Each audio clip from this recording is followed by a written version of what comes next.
My dad called me the weight everyone has to carry. I said nothing and left overnight. Funny how once the weight was gone, the entire family completely drowned in debts and unpaid bills.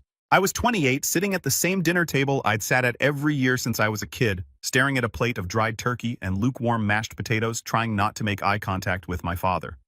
I wasn't expecting the night to be good, but I never expected him to look around the table, laugh, and call me dead weight in front of everyone. That's not even the worst part. The worst part is that no one stopped him. My name's Zach, and I guess you could say I've always been the odd one out in my family. I'm the youngest of three.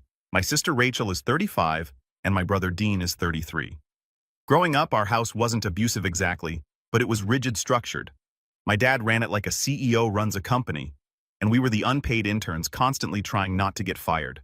Rachel learned early how to suck up. She was the golden child, always in control, never out of place. Dean played the part of the golden boy star athlete dad's shadow. And me, I was the quiet one, the creative one. The one who didn't want to go into business or finance or whatever blueprint my dad had drawn up for my future before I even hit puberty. Instead, I liked art. I liked building things, sketching, designing. I got into 3D animation in high school and eventually pursued it as a career. Not exactly what my father would call real work. He never said it directly. Not back then at least, but it was obvious. He'd smile politely when I mentioned a new project, then immediately pivot the conversation to Dean's promotion or Rachel's new condo. My wins weren't wins to him. They were distractions, hobbies, and somewhere along the line, the rest of the family started treating me the same way. By the time I hit my mid-20s, I had distanced myself a lot. I still showed up for the major holidays, partly out of guilt, partly out of hope that maybe something had changed. Spoiler, it hadn't. The comments were always subtle, but stacked. My mom would ask if I was still doing those little videos, like I was a teenager messing around on a laptop. Rachel would tell me I should think about getting a real job before it's too late. Dean would just laugh and say nothing, like I was a joke he didn't even need to tell. But this year was different. This year something had shifted in me, not them. I'd actually had a huge win, a personal one. I'd finally signed a long-term contract with a major studio to work on a streaming series. It was the kind of job that paid better than anything my siblings were doing. Even if I didn't wear a suit or sit in an office, it wasn't flashy or viral, so I hadn't posted about it on social media. I thought maybe I'd share the news in person. Let them see that I wasn't some starving artist drifting through life. I figured maybe, just maybe, they'd be proud. So I showed up to Christmas dinner feeling something I hadn't felt in years around my family. Confidence. My mom greeted me at the door with her usual tight hug and that look that screamed, "I was worried you wouldn't come." Dean barely looked up from his phone. Rachel gave me the air kiss she reserved for people she didn't want to wrinkle her makeup for. My dad didn't even come to the door. He was already seated at the table with a glass of scotch and the look of a man who thought he was doing us all a favor just by showing up. The dinner started like they always do. My mom asked if I was dating anyone. I wasn't. Dean talked about crypto. Rachel brought her boyfriend Carter, who may as well have been a mirror of my dad in a slightly younger body. And the two of them immediately launched into a conversation about real estate. No one asked about me, not once. I waited. I thought maybe after dessert I'd bring it up. Maybe when things had calmed down and people were less performative. But then my dad cleared his throat and raised his glass for a toast, and everything went sideways. "I just want to say," he began, "how proud I am of my kids. Rachel just closed her biggest deal yet. Dean's company is expanding, and it's great to see hard work pay off." He paused, smirking, looking around the table. Then he added, "And Zach's here too, still floating along, dead weight. But we love him." It was said like a joke. The kind of thing you're supposed to laugh at to make it less sharp. But no one laughed. Not really. Rachel gave a polite chuckle. Dean snorted. My mom froze with her fork halfway to her mouth. Carter grinned like it was the funniest thing he'd heard all day. And I just sat there. I didn't laugh. I didn't argue. I didn't even flinch. I just let it sit.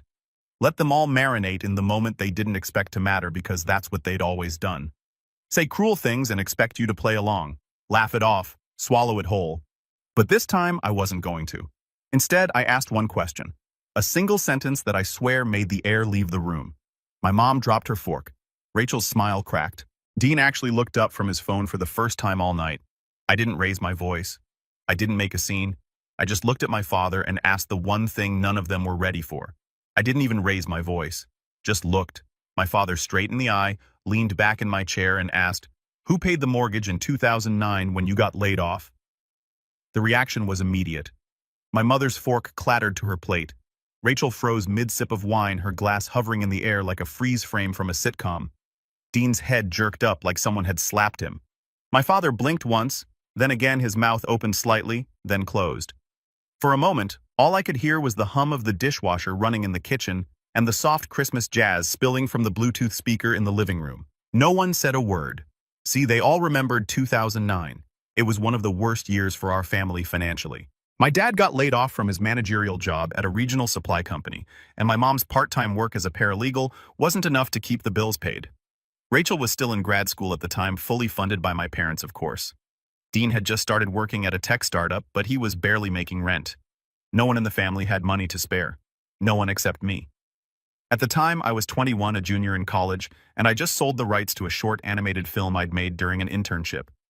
It didn't go viral or make headlines, but it got picked up by an indie platform for a licensing fee that for me felt like winning the lottery. I wasn't rich, not by any means, but I had enough to help. So I did quietly, without fanfare, without asking for anything in return. I wrote checks when the mortgage was late, covered the electricity bills, paid for groceries.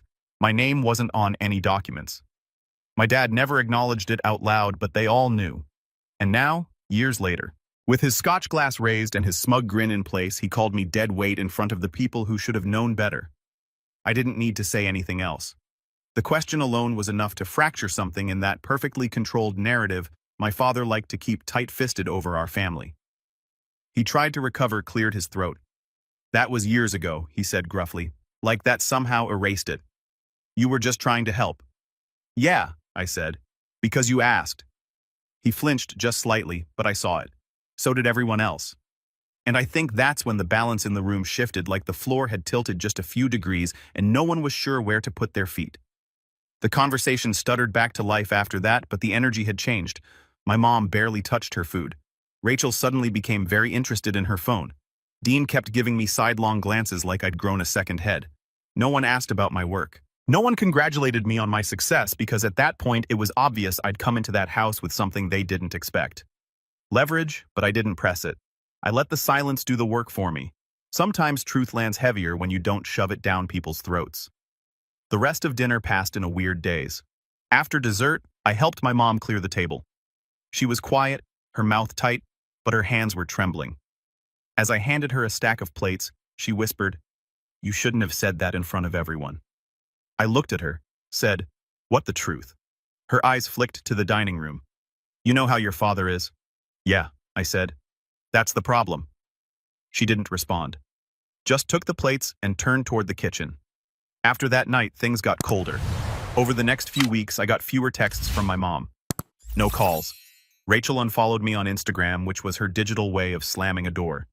Dean sent me one half-hearted message asking if I was okay. But when I replied with a simple, "Doing better than ever," he never answered. Then came Easter. By then, I'd mostly moved on. I wasn't expecting an apology, but I also wasn't expecting what came next. I showed up because despite everything, I still wanted to give them a chance. I guess I still believed in the idea of family, even if it kept letting me down. When I arrived, it was obvious I wasn't really welcome. No one had saved me a seat. There was no plate set for me. My mom blinked in surprise like she hadn't expected me to come. Rachel and Dean were already deep in conversation with my dad. All of them sipping wine and laughing about something that stopped the moment I walked in. My mom quickly grabbed a spare chair and muttered, "Oh, we didn't think you were coming." "Why wouldn't I?" I asked. She didn't answer. I sat at the edge of the table like an afterthought, trying to stay civil, trying to ignore the weird tension. But it didn't take long for the conversation to turn against me again. "So Zach," Rachel said, her voice is shade too bright, "still playing around with cartoons?" I smiled. "Still animating." "Yeah, working on a couple episodes for a new series." "Oh, that's nice," she said, like I'd told her I was working at a smoothie shop. "Must be nice not to have to worry about the real world." I blinked. "You mean paying rent and bills and taxes?" She waved it off. "You know what I mean?" And just like that, it was happening again. Same script, different holiday. Dean joined in, this time saying something about freelancers being allergic to real structure. My dad laughed. My mom said nothing. And I realized for the first time that they weren't going to change, not because they couldn't, but because they didn't have to. Because they had each other, and I didn't. Then the real blow came. My dad clinked his glass and announced that Rachel and Carter were expecting a baby. Everyone gasped and celebrated. Hugs. Cheers, tears. I smiled, congratulated her, genuinely happy for her. And then she said, "We're thinking of naming him after Dad or maybe Dean, you know, strong names." And my mom, my own mother, added with a chuckle, "Well, at least we know this baby won't end up living in Fantasyland." They all laughed loud and long. No one looked at me. No one cared how it landed.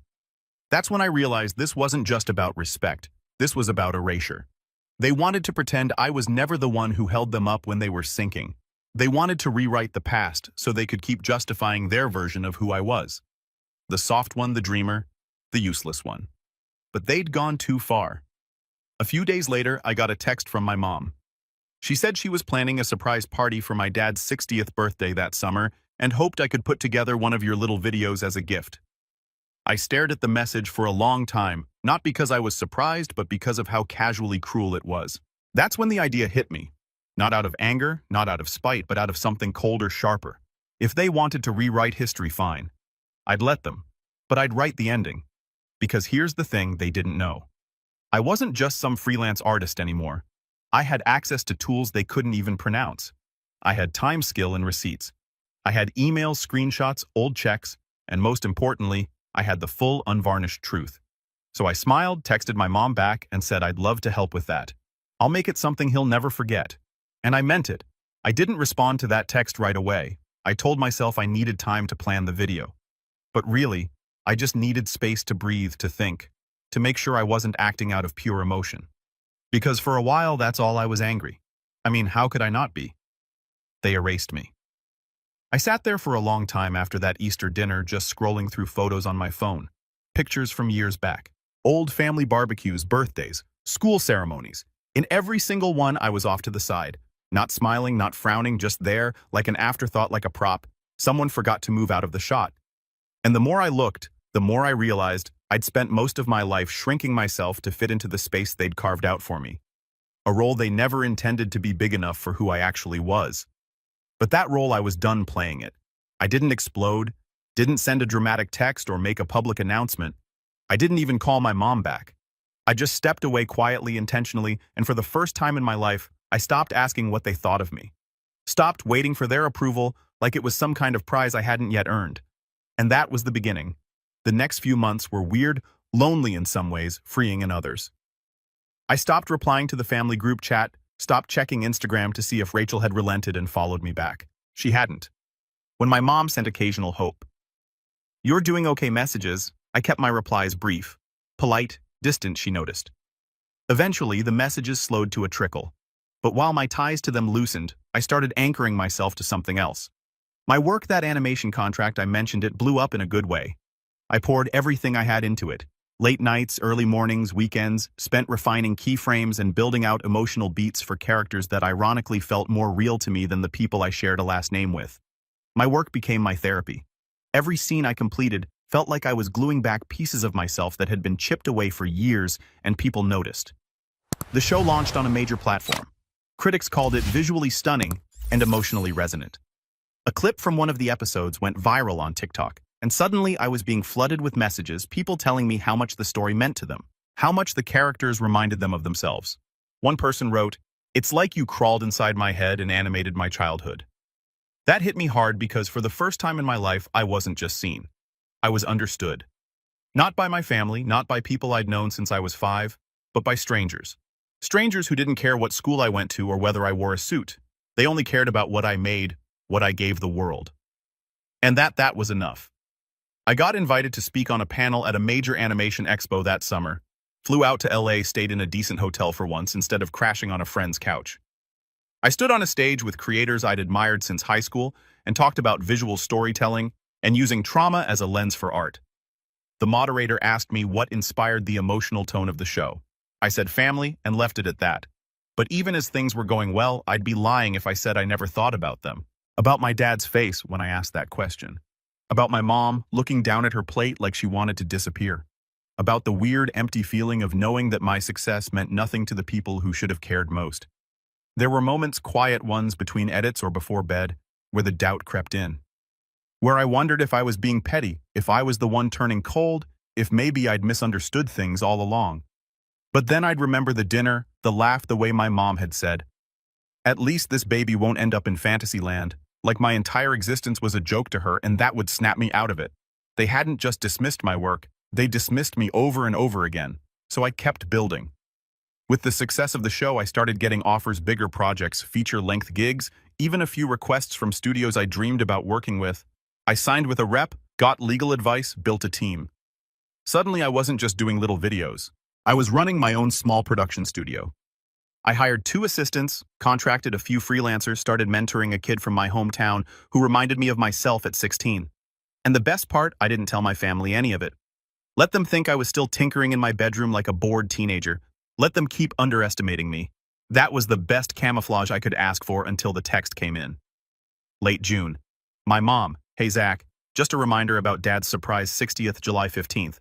Hope you're still working on that little video. Let me know if you need help with photos." I stared at it for a long time, smiled, set my phone down, and opened a folder I'd been quietly building for months. See, when I'd agreed to make that video, I already knew what I was going to do. But I didn't want it to be a petty gotcha moment. I wanted it to mean something, to land with enough weight that no one could shrug it off as a tantrum. I wanted to hold a mirror up to my family and let them see exactly who they were, who they'd been all along, without me needing to say a single word.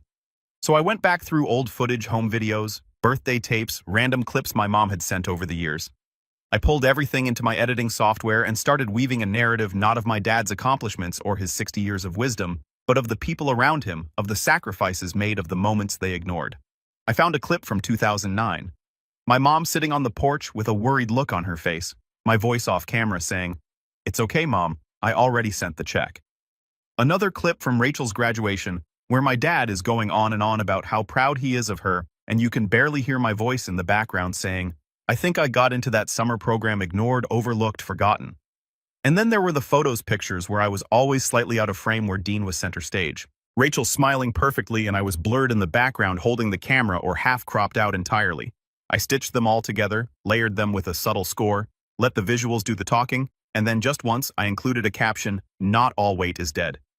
Some of it carries the family when no one else can. That was it. No voiceover, no explanation, just the images, the music, and that one line. I exported the final version the night before the party, and then for the first time in years, I bought a proper suit. Not for them, for me. I wanted to walk into that house knowing exactly who I was, and I did. The party was at my parents' place, of course, catered fancy, full of people who knew my father as a pillar of the community. Rachel was there in a designer dress. Dean stood by the bar, already nursing a beer. My mom gave me the tight-lipped smile she always used when she wasn't sure how to feel. My dad, holding cord in the middle of the room, looked me over like I was just another guest, then nodded and said, "Glad you made it." I smiled. Wouldn't miss it. No one asked about the video. No one ever asks until they realized they should have. And when it finally played on a giant screen in the living room, lights dimmed, every guest's eyes on it. The silence that fell over that room was thicker than anything I'd felt before. You could have heard a pin drop. My dad's smile disappeared. My mom looked like she'd seen a ghost. Rachel's jaw clenched. "Dean." For once, he looked genuinely uncomfortable, and I just stood in the back of the room, hands in my pockets, watching it all. There's a moment that comes after the silence, after a truth is laid bare, and there's no comfortable lie left to cling to. When people reveal who they really are, the video ended. The room sat frozen. No one clapped. No one moved. It was Rachel who broke the silence first. "That wasn't really appropriate," she said, voice tight, carefully measured, like she was trying to hold on to her composure with both hands. This was supposed to be a celebration. I didn't respond to her directly. I looked at my father. He was still staring at the screen, at the final frame, that one line glowing white against the black background. "Not all weight is dead. Some of it carries the family when no one else can." The irony wasn't lost on me. How quickly their tone had shifted now that everyone else saw it. Not just me. Not just some angry son or black sheep with a chip on his shoulder. No, now the audience knew. His colleagues, his golf buddies, the family friends who'd always assumed I was the quiet one who didn't come around much. Truth changes things when you force people to look at it. Still, I kept my face calm collected. I wasn't about to blow everything I'd built by turning this into a fight. No, this was the beginning of something much more deliberate. So I smiled. You asked me to make a video that meant something. That's what I did. My mom was pale. She stepped forward like she wanted to say something, then stopped. Her hand fluttered at her chest. Zachary, you could have warned us. I think you've had enough warnings. I said, you just never listened. And then I left, walked right out cool as ice, leaving them to stew in that room full of their own reflections. Because this wasn't the revenge.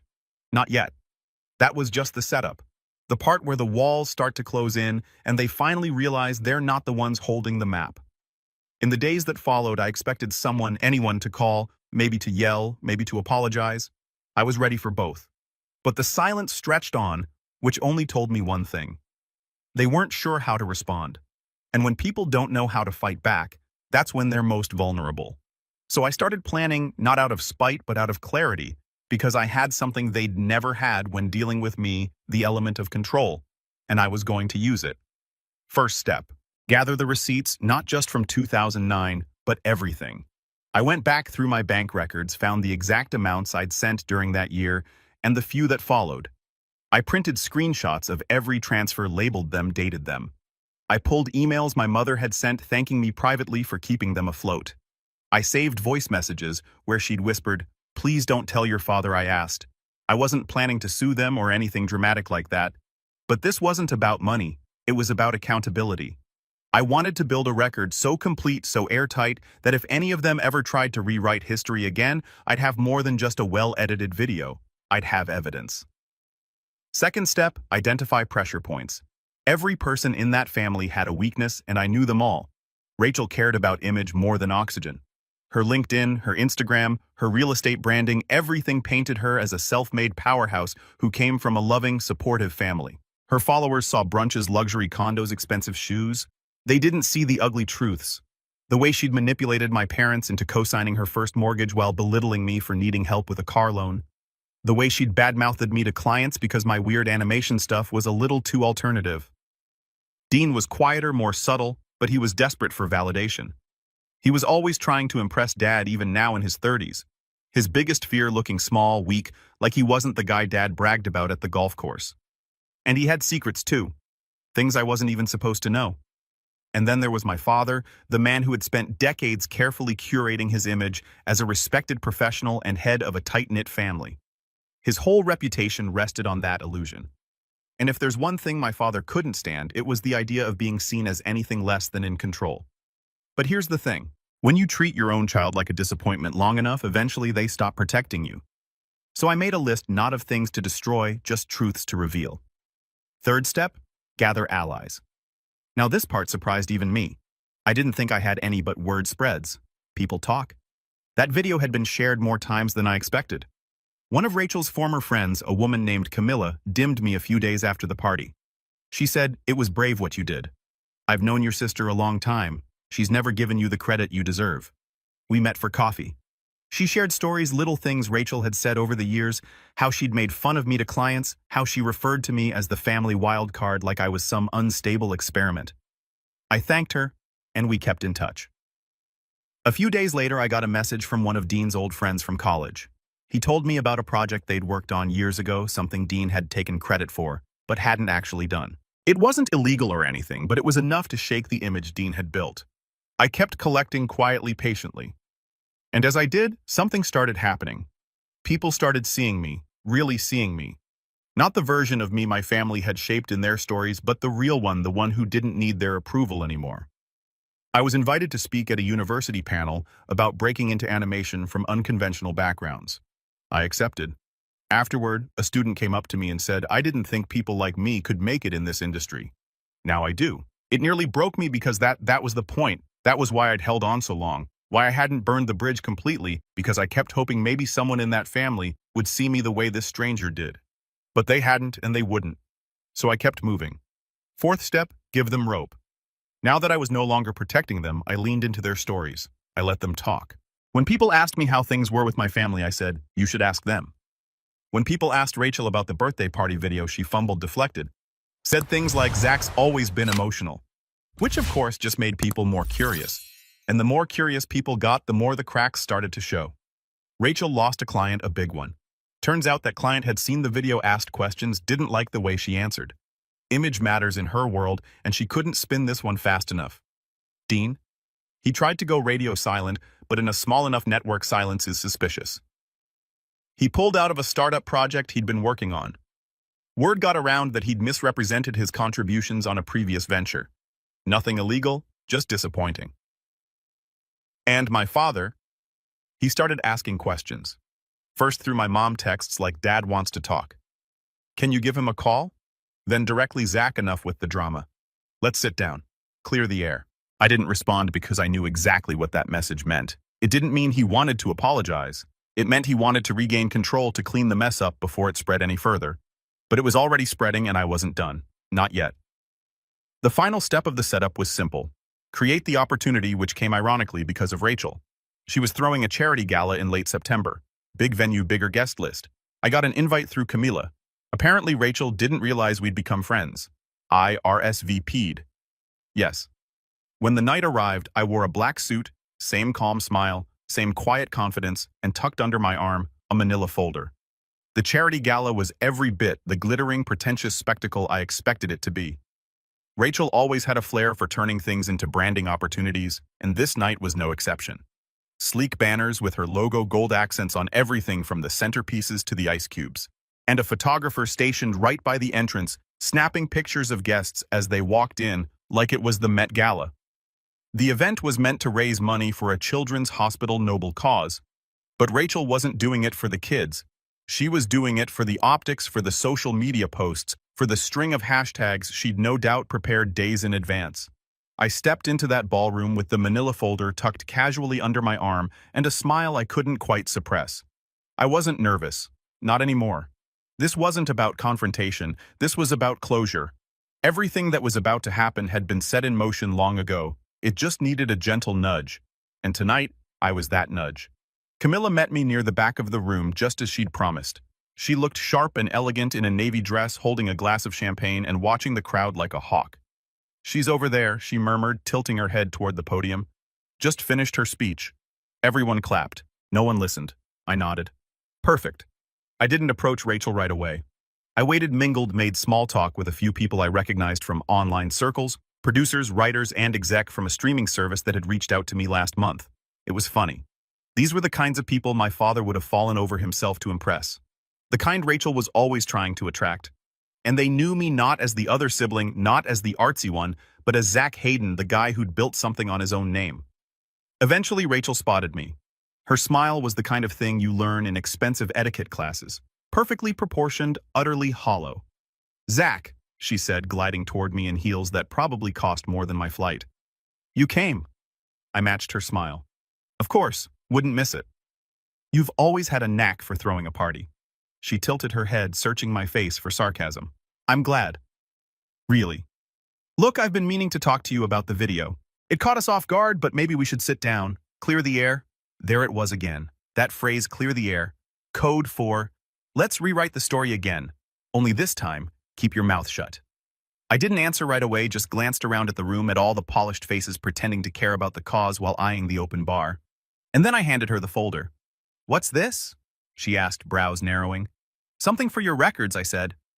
"Go ahead, open it." She frowned, but peeled it open. Her eyes moved across the first page and then froze. Her mouth parted slightly. A slow inhale, then another. The blood drained from her face. Inside were printouts of every payment I'd ever made to our parents. The mortgage checks, the bills, screenshots of emails, texts, voice message transcripts, and on top of it all, a signed letter from our father back when he was desperate enough to ask for help in writing. "Zach, we'll pay you back. You're not just helping us, you're saving us. I know we've been hard on you, but I promise we'll never forget this." I watched the emotions flicker through her, confusion, recognition, and finally panic. She glanced up at me, voice low and sharp. "Why are you showing me this?" "Because I want you to remember something I said. You've built this brand on the idea that you come from a strong, supportive family. You've used that narrative to attract clients, partners, sympathy, but it's fiction. You've spent years diminishing me, mocking me, rewriting our history so that you're always the shining one." But the truth, I leaned in just enough for only her to hear. The truth has teeth. She was breathing fast now. If this is some kind of threat, it's not, I said calmly. It's a favor. A chance for you to stop before I decide to go public. She went rigid. You wouldn't dare. I don't need to, I replied. The damage is already done. People saw that video. They're already asking questions. And if I decide to release this, I tap the folder. Your whole image collapses.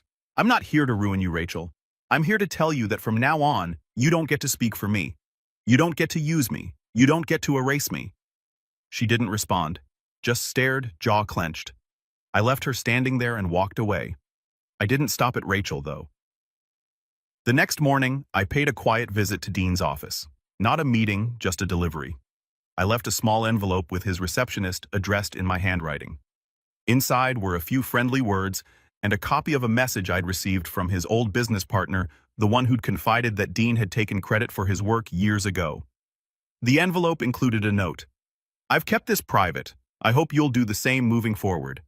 You spent a long time acting like I was beneath you. Let's not pretend anymore. He never replied. And then there was my father. That conversation took place over coffee, not at my parents' house neutral ground, a small cafe on a quiet street.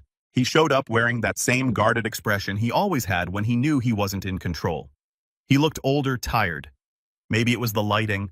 Maybe it was just finally seeing him as he was not how I wanted him to be. He sat across from me, cleared his throat, and said, "You made your point." No, I said I made my peace. Whether you understand it or not, that's up to you. He looked at me for a long time. You think I was a bad father. I think you were a proud one. And pride can make people blind. He nodded slowly. You know, when you were a kid, I didn't understand you. Still don't most days. That's not the problem, I said. The problem is, you never tried. Silence stretched between us. Then he said something I hadn't expected. Thank you for the mortgage for everything. I didn't say you're welcome. I didn't smile. I just nodded. That was enough. Weeks passed. The fallout wasn't explosive. It was quiet, slow, like erosion. Rachel's reputation took a subtle hit. Nothing dramatic. But enough that some clients stopped returning her calls. She posted less frequently. Dean stopped showing up at industry mixers. My mother texted now and then short messages. I responded politely but without warmth. They were still a family, still orbiting around one another. But I no longer orbited them. Instead, I focused on the life I'd built. My studio grew. I signed a deal to co-produce a new animated film. I hired Camilla as our community outreach lead. I bought a condo overlooking the river. Nothing flashy but mine. One afternoon, I walked into a bookstore and saw a hardcover collection of essays on animation and storytelling. My name was listed in the table of contents. I flipped to my piece and read the first line. Sometimes the best stories aren't about revenge. They're about remembering who you are when the people who raised you tried to make you forget. I bought 2 copies. One for myself and one I left and signed unwrapped on my parents' doorstep. No note. No explanation, they'd know. And as I walked away, I realized something. This was never about revenge. It was about release. I wasn't deadweight. I was the one who learned to carry himself when no one else would.